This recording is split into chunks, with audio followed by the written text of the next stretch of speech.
Guys, welcome back to Egomaniacs Wrestling Review. We're going to be doing a weekly thing now called the Ego Trip, doing a review at the end of the week that recaps the weekend wrestling. First, we're going to start with Monday Night Raw, the confrontation with CM Punk and Chris Jericho. So I'll let you start things off.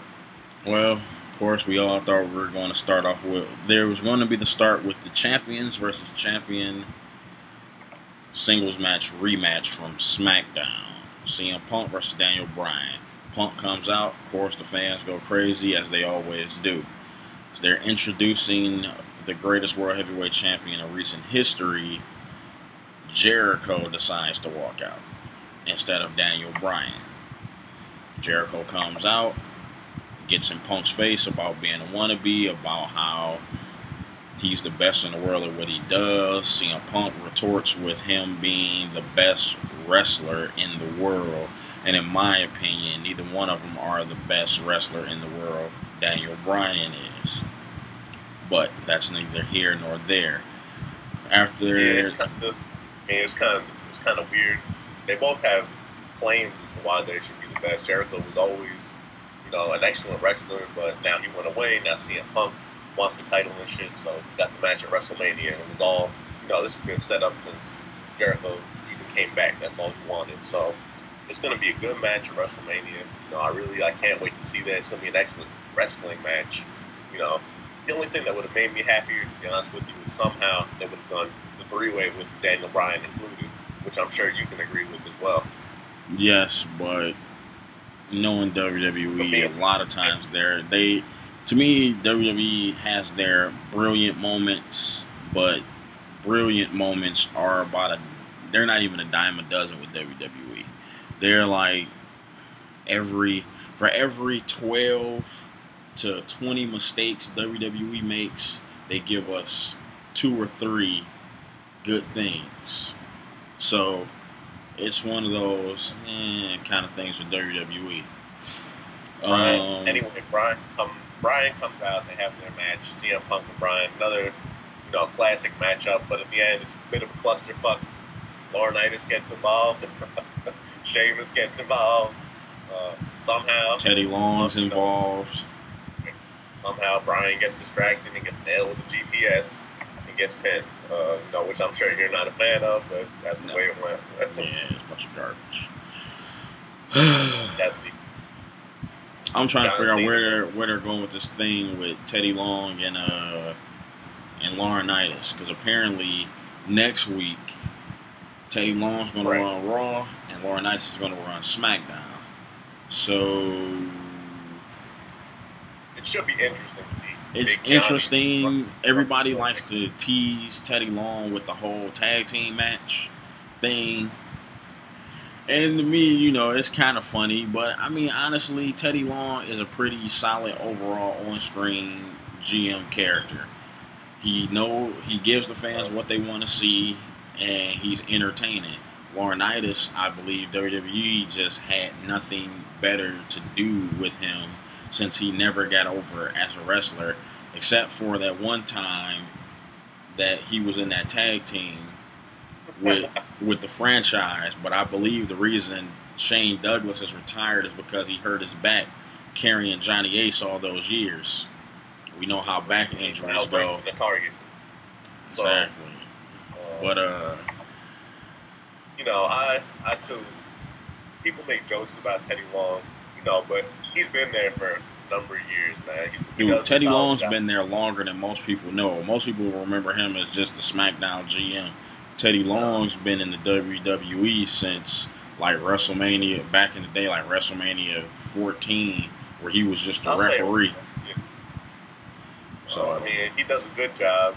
I mean, I wouldn't mind seeing him run both things. I sure as hell want Big Johnny running both.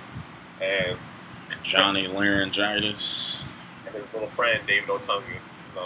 Right. So we're going to see what happens with that. But we move on. We got the Divas match. Wasn't much to talk about. We got Kelly defeating Nikki Bella. Nothing really to talk about there. I mean, it's another.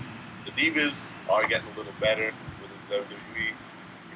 It's not TNA quality. They should definitely be taking some notes. But This bitch of the divas makes me tired. Like, because what's the purpose? There's only 3 divas on the entire roster that are worth watching. It was 4, but WWE tends to take. It's always take the good ones who can actually wrestle and perform and make a joke out of it. When I say that, I'm talking about Natalya. But if it ain't Karma, Beth, or Tamina, what's the point of watching? Don't get me wrong, Natalya is a great in-ring competitor. She deserves a lot better than this stupid gimmick they got her with this, where she's like farting in the background. And then the thing is, it's so terrible that you can tell it's a soundtrack that they put in over the audio of the things going on backstage. Like it's somebody off camera with some sound effect going off. And it's like, is that the best you can come up with?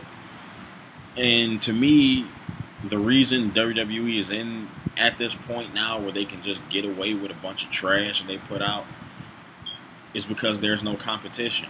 There's nobody to say, okay, WWE, you want to put on that trash you want to put on? Well, we're going to put on a good show with good storylines and good in-ring action. Just like back in 1998 when WCW was around. WWE couldn't pull that garbage. There was no way for them to just go, oh, well, we're going to send Santino out there and talk about doing the Cobra, and we're up against freaking the NWO and Goldberg and Sting every week. There's no way that would have happened back then. But now there's competition, but the competition isn't known on a national scale or global scale. Plus, they don't have the financial backing to really compete. So we'll have to see. But yeah, those are good points. And I guess from there we move to the John Cena and Miz match. And I call this if you've seen one, you've seen them all match. And dude, the thing I hate is nobody.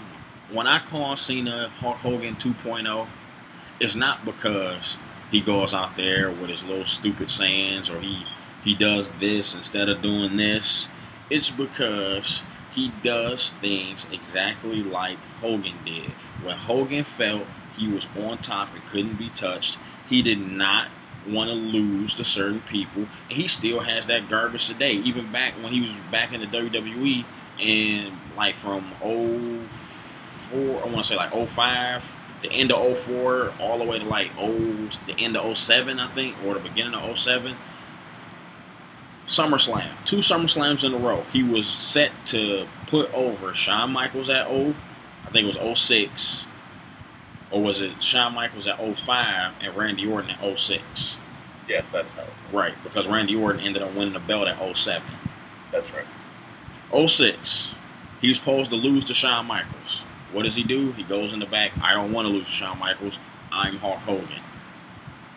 Now, he goes out there, so what does Shawn do? Shawn goes out there and makes him look like a fool. Don't blame Shawn Michaels in the least. Let's see. Randy Orton, legend killer. Randy Orton has beaten The Undertaker. Randy Orton has beat Jake the Snake. He's beat Roddy Piper. He's been putting out all these legends with the punt and the RKO. Hogan didn't want to put the guy over. But the thing that kills me is Hogan turned around and did an interview where he had the audacity to say that it's better if The Rock puts Cena over. My problem with that is you didn't put over Shawn Michaels or Randy Orton, and Randy Orton had more claim to be getting put over in the count that he was up and coming and they were pushing him to that main event picture. What purpose does it serve Cena to go over The Rock if they're not going to do anything with it? Because he's going to go over The Rock. Well, what I'm saying is, like, he's going to, okay, if he beats The Rock at WrestleMania, then what? He comes out Monday night. I told everybody I was going to beat The Rock, and that's because I have hustle, loyalty, and respect, and I rose above hate, even though he said he didn't respect Rock, which makes his shirt, anything he's ever said now irrelevant. And this is where it goes. You said you don't respect The Rock, but on the back of your shirt it says, the last thing on the shirt says respect. You hate where I'm from, if you dislike a guy or a person for their hustle and what they're doing to make money or to do whatever they need to do to put food on their table or whatever it is they like to do, it's called hating. So you're mad because The Rock can come and go. He acts like stuff should be handed to him. I don't know. I'm not back there. But from what I've seen, it sounds like you're hating. So you got rise above hate, lie because you don't like The Rock. You hate The Rock. You hate what he's doing. Then you say you don't respect him. So why do you have respect on your shirt? So, boom. You know, it's one of those things I'll tell you. Most of the things on this shirt, I don't feel that he even lives by. Most people will say, oh, it's part of the story. But guess what? Cena was bashing The Rock long before this story came along. So you know what? It's part of his everyday life. And if that's the way he feels, you know, that's his problem. But a lot of people still love The Rock. And he's mad because The Rock can do things that he can't. He can go, he can do movies. Plain and simple. Plain and simple. Rock put viewers, he put butts in the seats at WrestleMania last year, and he had helped make one of the highest buy-in rates for WrestleMania, period. As far as sitting at home, you talking about like, well, I think it was like some crazy amount of millions of dollars that he helped bring in for revenue. But even then, of course, somebody will go, well, we ain't seeing none of the money. Okay, fine. But you can't deny his drawing power. Now, mind you, how many times are we going to sit there and look at Cena squash guys out? Think of this. Miz was in the main event of WrestleMania last year. Miz was one of those guys that everybody saw and was like, this guy's a joke. We can't stand him. He's a loser. He's this. He's that. He don't deserve to be here. He's a piece of trash. He went from the very bottom of the WWE ladder all the way up to the top, winning every belt along the way except for the Intercontinental title. So if he wins the Intercontinental title and the World Heavyweight title, so if he wins those two belts, then he'll sit in that class ranking of people that are Triple Crown champions, guys that are Grand Slam champions that have held every belt that is available in their era. Which he most likely will, being back at the mid card. But you know, he got squashed last week. Like John Cena was a new guy they were pushing, and The Miz was just somebody that he might as well have been like Tyler Rex, and Cena might as well have been Brodus Clay. Just come out real quick. All know the Miz has followed his boy Alex Riley right into the doghouse. So, you know, we got to see what happens with The Miz now. They may be broken up, but they're still together. You got a tag team match, this next tag team match player, and it was a three-way tag team match. You got Epico and Primo, Kingston and Truth, and Ziggler and Swagger. It was an excellent match, and I did not expect the outcome whatsoever until to the end. The match itself, athletically, it was good, but the ending. I don't want to hear that crap. I don't want to hear it. One, I will give the WWE credit on this. They're letting Epico and Primo beat guys that are legitimately better than they are. Right. So it adds an amount of prestige to the tag team titles. Until the end when Kane obliterated everybody. Yeah, I don't know what that was about. Apparently Kane's very upset because Cena didn't embrace the hate, but he really embraced the hate. All Kane had to do was bring up The Rock, and then he would embrace the hate. But Kane's on this destruction mission, so I don't know where that particular storyline is going with Kane. We'll get to his actions on SmackDown next, but he destroys the guys in a tag team match. And then it's just like he leaves, and it's like, where are we going with this? So the only thing I can see is it's setting up something, I want to say, between Kane and Orton. I see Kane and Orton at WrestleMania. That's what I see. I wonder why. And next we have Eve coming out to address the WWE Universe. Now, a lot of the things she said about being used and men would love to be used by her and stuff, I gotta agree. She may be a hostie, but who the fuck wouldn't want to hit that? I hit it with a baseball bat. Plain and simple, dude. I mean, her heel turn wasn't even. It's not even believable. There was nothing in her heel turn leading up to her getting the heel turn. Like, they just had some random backstage segment where she's talking to the Bellas and she just bust out laughing. And it wasn't even believable. I'm like, good Lord, this acting is even worse than when they were doing the horror movie tire change scene a couple months ago. I'm like, her heel turn means nothing. Her heel turn would have been better if she would have went out there to help Kane attack Zack Ryder or cost Zack Ryder a match. It would have made sense then. But just for her to go, I was using Zack to get to, waste of time. She'll be future endeavored soon enough, I assure you. She'll be on TNA or she'll be demoted to FCW, which is right up the street from where I stay at, on Southdale Mabry. Or she'll be sent to that one place that nobody ever comes back from. Playboy. Superstars. Oh, well. Anyway. So, let's see. What's the next you had Sheamus versus Big Show. And Big Show, excuse me. Versus Mark Henry and Cody Rhodes. dashing Cody Rhodes. Good match. I figured it was going to be a squash match because they were running out of time to set up for The Rock's promo. Big Show got upset. He knocks Henry down. Of course, Cody Rhodes does his usual Big Show moment where Big Show gets beat to death by Floyd Money Mayweather, who will be beating Miguel Cotto to death on May 5th. But, because Pacquiao chumped out at the last minute because he told about the money wasn't right. That's another story. So, once again, I feel this is really setting up Big Show versus Cody. I think it's time for Cody to step into that World Heavyweight Championship picture.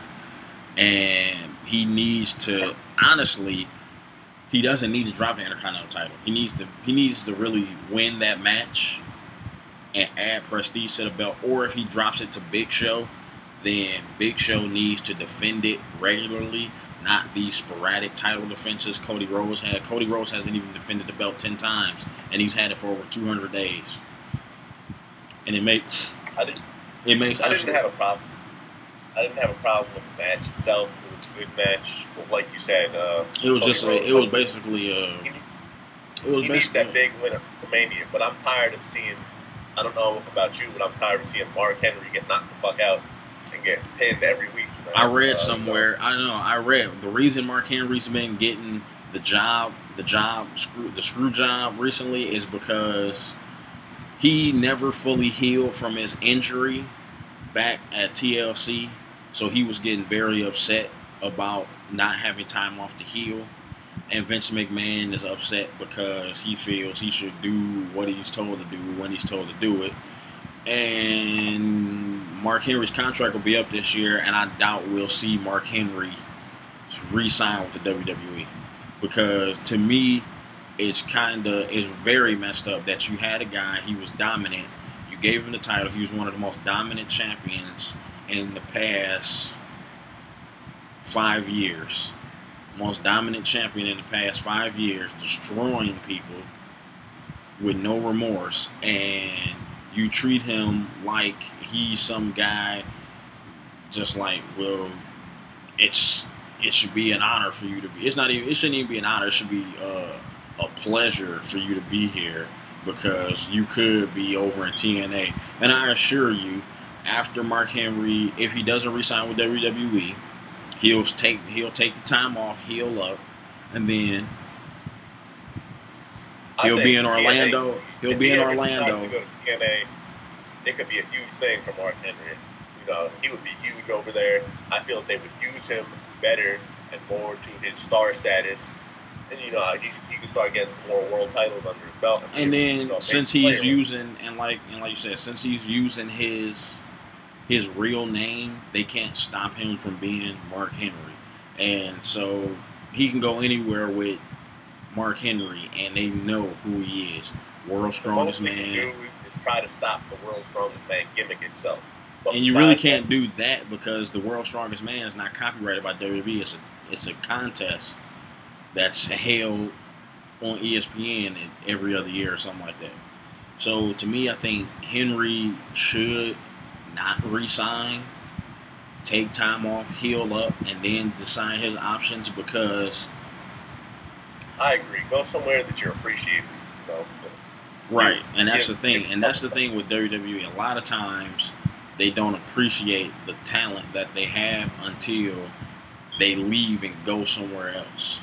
And once they go somewhere else, that's when people have. And honestly, to me, I think Vince is really losing that whole perception of what's better for business. It does you no good to have all your guys out there working hurt. And because think about it, a lot of your top guys, Randy Orton has been injured like 4 times in the past 3 months.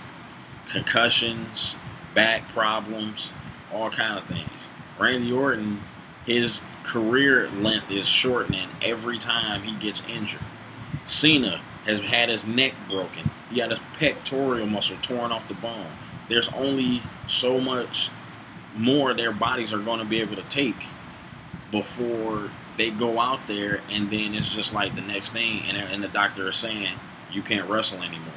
I can't clear you to medically. I can't medically clear you to wrestle. Vince, you asshole. Think about those things and start pushing some of the other stars. Just like this guy said, man. And we have keep it moving. We got Shawn Michaels coming back next week to speak to Triple H, who lied in his face and told him he would never be facing the Undertaker this year at WrestleMania. This should be interesting to me. I want to see what happens with that. I just don't. All I know is I kind of everybody's talking about Shawn Michaels may be involved as the referee in the match. To me, it's not needed. It's not, because if he screws Undertaker out of the 20-0, it's kind of garbage to me, because it's like, come on now. I've watched Undertaker beat 2 guys twice his size at WrestleMania in a handicap match. I've watched Undertaker take on Randy Orton and Orton almost broke the streak. I've seen Undertaker toss Mark Henry in the casket. I've seen, you've seen Undertaker take out all these guys.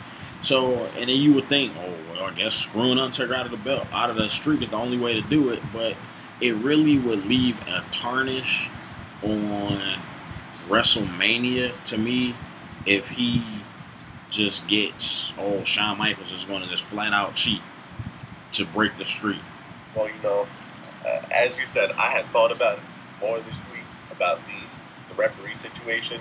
And to be honest with you, there's nobody that really, at this point, deserves to be Taker. So if they wanted to have 2 legends have to go to those lengths to beat the man, it really wouldn't look so bad on The Undertaker, as that's what they had to finally do to get over on the guy and to get that big win at WrestleMania. But then again, I really don't feel that he should go undefeated. I read this week that he wants to do, at least another 5 years if he can, stretch it out, do some more, do a streak every year, just show up for WrestleMania, do the match, and that's it. But to be honest with you, I think a nice round 20-0 would be much better for him. Right. I mean, it's a better set on that record. It's a solid number. 20-0. Bam. Retirement. Even if he doesn't want, I would say, I wouldn't even retire Undertaker at WrestleMania. WrestleMania, the streak is like the top of his trophy case. But if you're going to retire Undertaker, the best place to do it is where it all began, and that's Survivor Series. Whether you have Triple H do it, me personally, I always said they should take it, build Ted DiBiase Jr. up to at least a level of believability, and have him be the guy that takes out the Undertaker. That's what I wanted for many years. But with at Survivor Series, 1991, Ted DiBiase Sr. brings in the Undertaker to be a part of Money Inc., their Survivor Series team. Then now you have Ted DiBiase Jr. take out the Undertaker. So the father brought him in, but the son retires him. Even if you don't want to go that route, have Kane do it. Kane with his new gimmick, just have them go all out, and they just brawl and brawl, and you can even start it at SummerSlam. SummerSlam, Kane beats Undertaker. Then they come back, the next pay-per-view, Undertaker beats Kane. And now it's like, okay, Survivor Series, buried alive match, that's it. The winner take all. Undertaker gets buried, so to say. Over the years, I've learned one thing with WrestleMania: just don't bet against the Undertaker. So I'm not doing it this year either. I'm just you bet against Undertaker the year before last with Shawn Michaels. Hypocrite. You're a wannabe. I'm looking forward to the Hell in a Cell match. No, that's going to be one of his best matches of his career. I want to see some blood. I want to see blood at WrestleMania in that Hell in a Cell match. I want to see somebody go through that cell. I doubt that's going to happen. Their bodies can't take that, dude. But we had then The Rock, the great one himself, come out, dressed in the universe, and John Cena. The Rock having some choice words for John Cena, including compound bitch, talking about while he's fighting for the people, John Cena's fighting for guys in the back, like the bitch and moan that The Rock is back and that he's doing his thing in life. People that like to hate just like John Cena. My thing with that is, dude, the guys who, these are the same guys that were in the back that when they announced Cena versus Rock, it was going to be, oh, yay, Cena versus Rock. It's crazy. We get to see John Cena versus a guy we grew up watching. And now that WrestleMania is almost here, those same guys are now in the back going, The Rock's here. He's taking time away from us. How was he taking time away from you? When The Rock wasn't here from Survivor Series to the Royal Rumble, what were you guys doing? Nothing.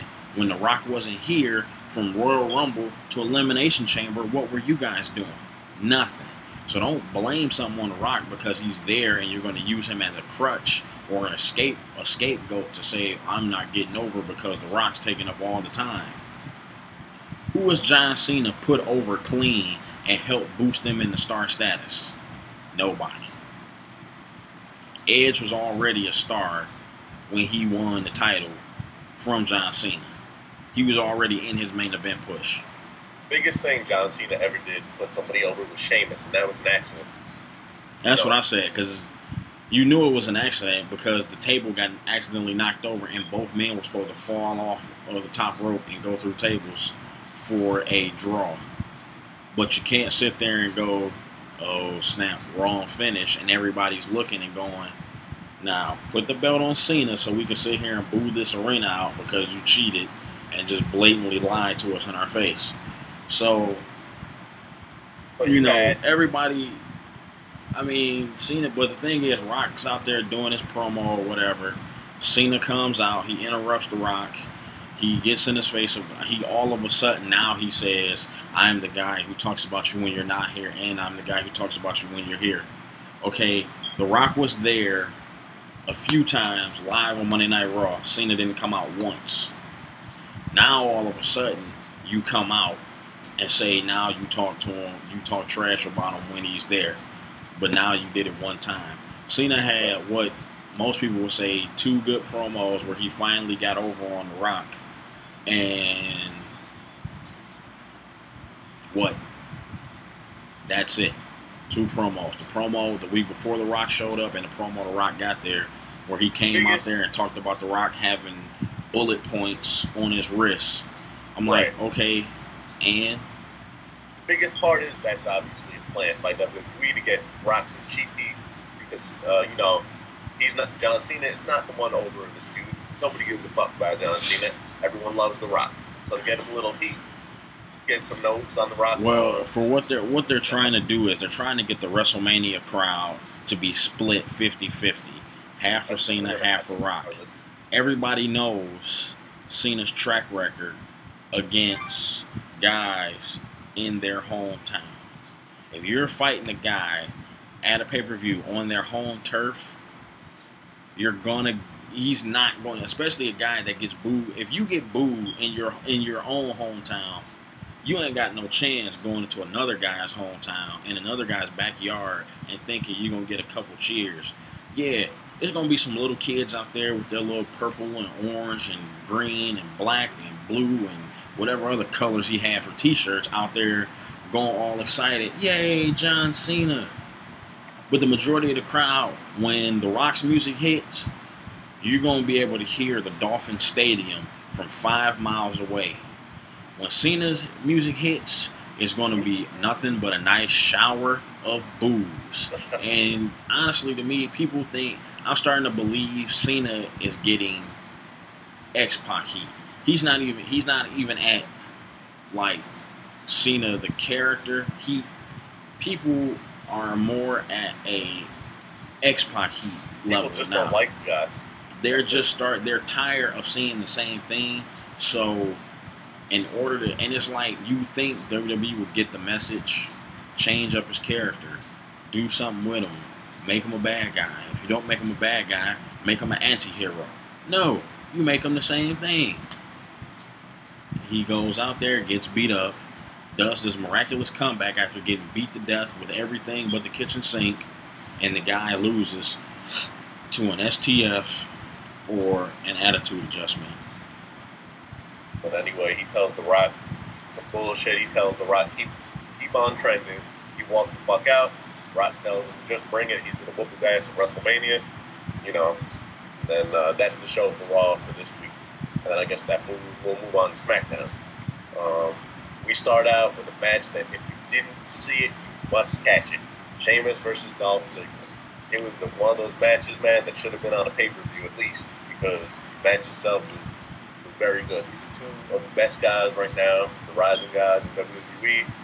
So like I said, if you didn't catch it, I'm not sure if you caught it, but actually, I missed SmackDown this week. I read the results and I did hear a lot of things about the Ziggler Sheamus match.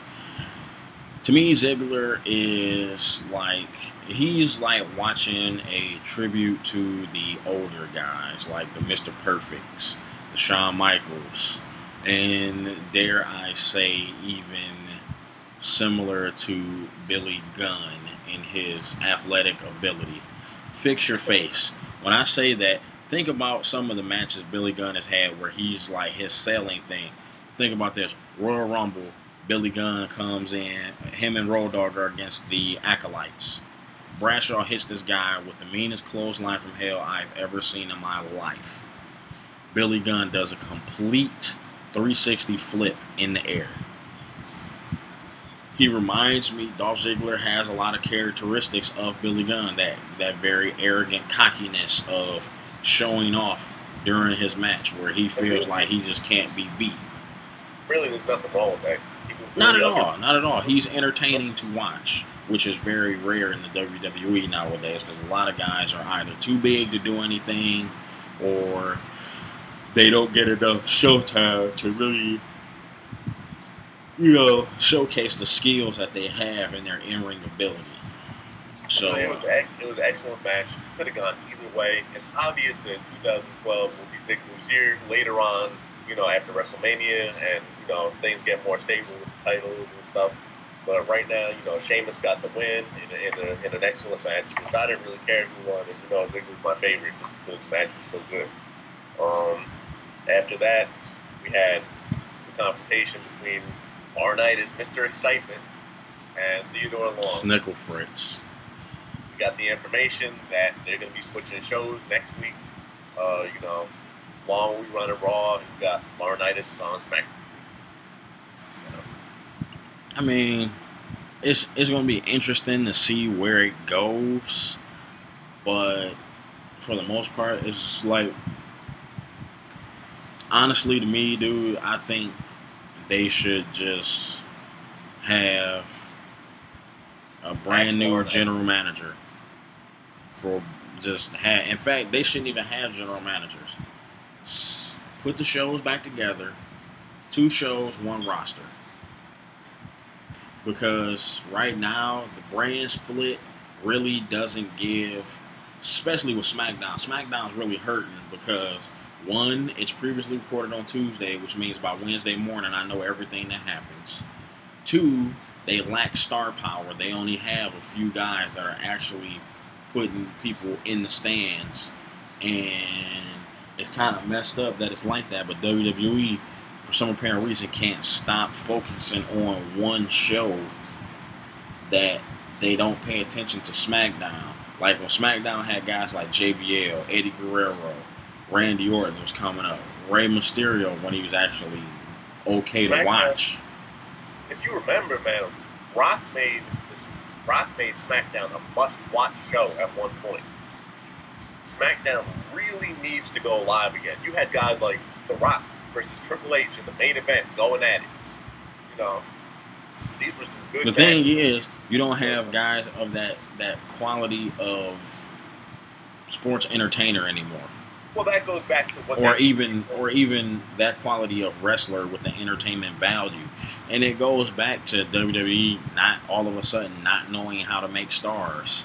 And right. I think once Triple H takes all the way over of the company, as far as he's the guy that has the last say on something, things will change. But at the same time, I also think that Stephanie needs to be pulled out of creative. So Triple H needs to be in charge of the entire company, but Stephanie needs to be out of creative. She needs to go into marketing or something like that. Something to do with TV. But as far as having scripts written up and characters, no. Because a lot of people don't know this, but Ranjin Singh was a part of the Raw creative team. Why was he even there? And that's the things I'm talking about. You got guys who don't belong in places. They used to make good heels. They used to make heels that you used to hate. Like, I hate this man. If I seen him on the street, I would try my best to punch him in the face. Prime example, Muhammad Hassan. Good example of that shit. Muhammad Hassan was a guy that got so much heat that they made it where he couldn't even appear on broadcast television anymore. They pulled him off the SmackDown brand. And the funny thing is, he isn't even Muslim. The guy's an Italian dude. So it was just crazy to me. But they don't make characters that are like, I hate this guy, but I keep watching to see what's going to happen next. Everything is boring, and you kind of watch it to see, well, will it get any better or will it get worse? Kind of like the way TNA used to be back in, like a year ago when Russo was in charge of stuff. So, but along with them switching shows for next week, we got two of the best wrestlers, the Great Khali and David Otunga. They got a match next week. This week on Raw. They got a match this week on Raw that was made by Teddy Long, since he's in control of the show. That's going to be an excellent one, folks. And then I hear they're going to have Oksana versus Kane next week on SmackDown. Yes. And it's like a dancing contest. A dancing contest. So they really think Kane is going to sit up there and break dance? Like, this ain't Kane from 2003. This is 2011, 2012 merged with 1997. And I'm pretty sure she's going to end up getting chokeslammed to Tombstone. And that's what Laurinaitis wants. Besides that, we had Santino Marella defeat Heath Slater. And on to the next match. Not much to say about that, man. You got Eve with her new heel turn, getting the roll up, defeating Natalya. After getting farted on by Natalya. And they wonder why people don't watch SmackDown. I mean, Eve looked good in the match. They both looked good. I really can't say fucking much more about that without getting sick. So what? You got Big Show versus Mark Henry, a match that has never before happened and ever happened again. Big Show, he defeats Mark Henry. It was a good match. What the fuck else is new? Better stop putting this fucking match on. I'm very much sick. Starting to become. That's the thing. That lets you know why SmackDown doesn't have any other wrestlers on the show, because you keep seeing the same stuff over and over and over and over. Teddy Long announced that he'll be Rhodes versus Big Show for the IC title at WrestleMania now. It's official. So, that's going to be a decent filler match. If Cody Rhodes gets the win, it's going to be a huge, huge win for him, especially at the biggest stage of all. But we'll have to see. Man, just SmackDown is almost like watching 2 hours worth of Divas wrestling sometimes. Like, you see the same thing over and over. You had Justin Gabriel beat Drew McIntyre, who is now fired. AFAB. He is now fired. Don't sue me, WWE. I know you want to copyright that term. But he's now fired. Eddie Long, he'll take his bags and finally send him packing. He's supposed to come back as this whole playboy gimmick, kissing men, and yeah, we'll see. Said he was. The dirt sheets didn't say he kissed any man. It said he was blowing kisses. He was blowing kisses at men and making suggestive motions. So we'll see where that goes. Of course, like, it's like one of those things that's like, dude, come on now. We're supposed to believe this guy who is just married to this chick off camera all of a sudden decides, well, now I'm going to go out here and blow kisses at the guys in the crowd. Once again, a fail on WWE creative part. I wish they had a Twitter. Because, see, the thing is, WWE interacts with their fans with their Twitter and Facebook and interactive fan interaction garbage. But they only go for the people that's stroking their ego. Oh, you're doing a great job. Oh, we love John Cena. Oh, I can't wait till WrestleMania. When you have guys that go on and say, look, you people are stupid. You're wasting this guy's talent. You're wasting that person's talent. This is a waste of time. Why are you having this guy doing this? They don't want to respond to that. And so, with that said, Vince McMahon, you need to get a Twitter, my friend.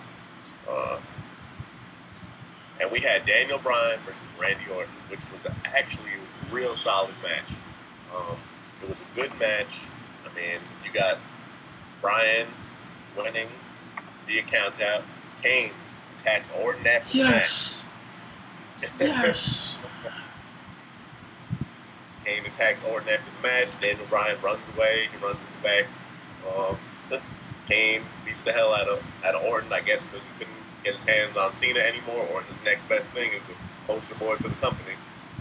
Orton doesn't have a match at Mania, neither does Kane, so it looks like they're going to be in a Mania match, together, which should be a decent match. I'm just glad that Kane is actually getting something this year. That was really it this week for SmackDown. Well, on the TNA, I saw bits and pieces of TNA. I kind of caught it late. I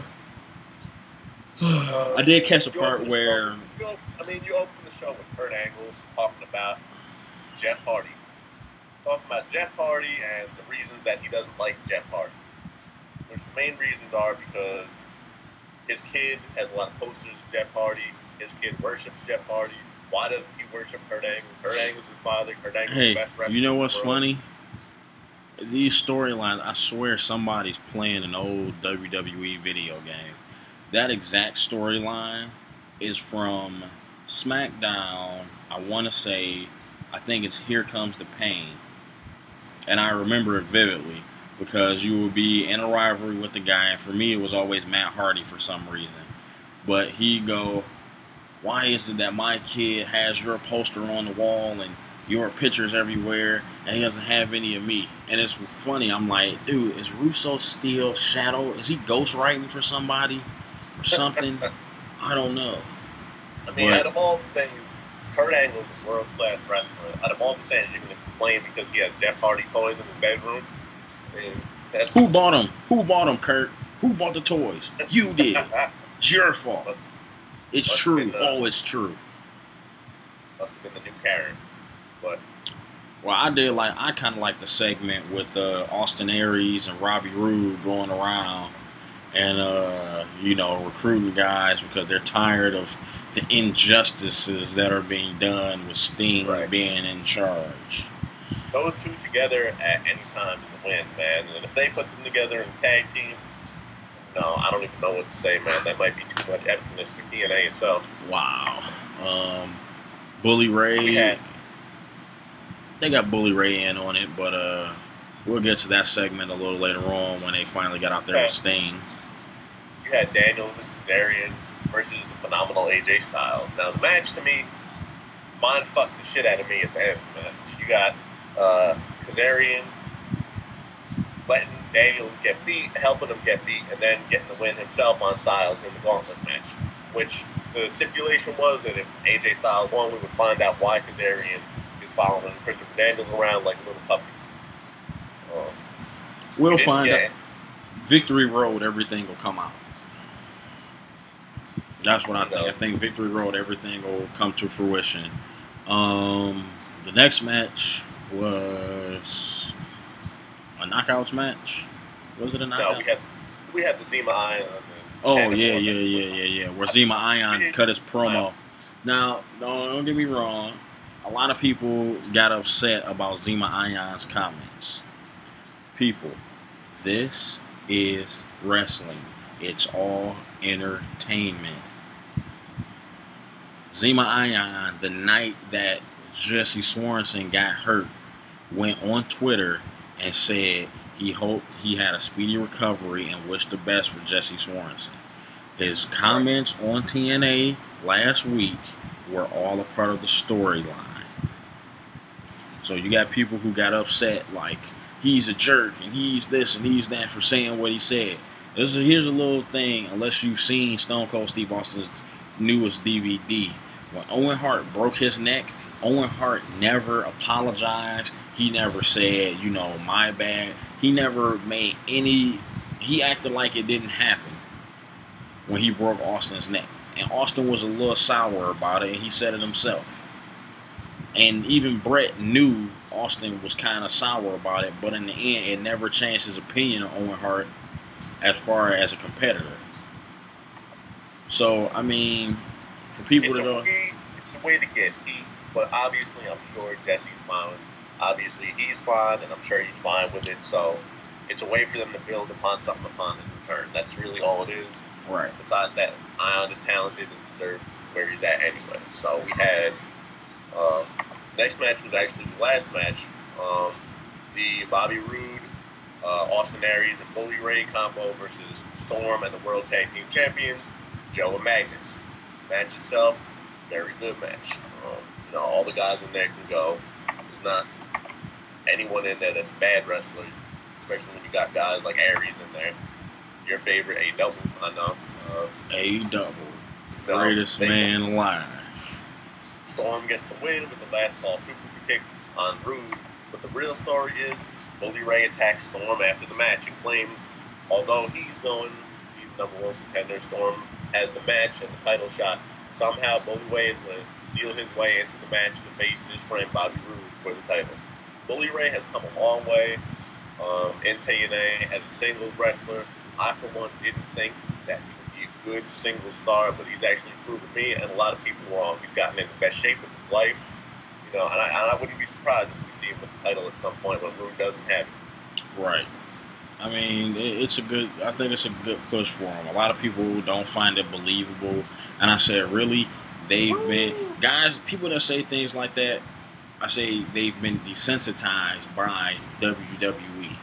And what I mean by that is that WWE has a guy for so long and does only so much with them that when they go somewhere else and get greater accomplishments, people don't believe it as much because WWE has said he's only good in tag teams. He's only good in tag teams. So now that Bully Ray has dropped weight, he's looking good in the ring. He's good on the mic at drawing heat. I mean, he says what he wants. He goes out there, he puts on a good show. I can see him winning the title probably before the end of the year. I'll put it this way. Lesser people have won that belt. So there's no reason that he can't have a title reign whatsoever. But that being said, that's been the show. It's now the Ego Trip, and we're going to be doing this weekly review at the end of the week, every week. So you guys can follow us, you can subscribe. If you feel you want to talk about something we didn't talk about or have a different opinion, you can comment below. And that's it. Check us out on Twitter. I'm, of course, the Jersey Star. Once again, Psycho Ice. We are signing out.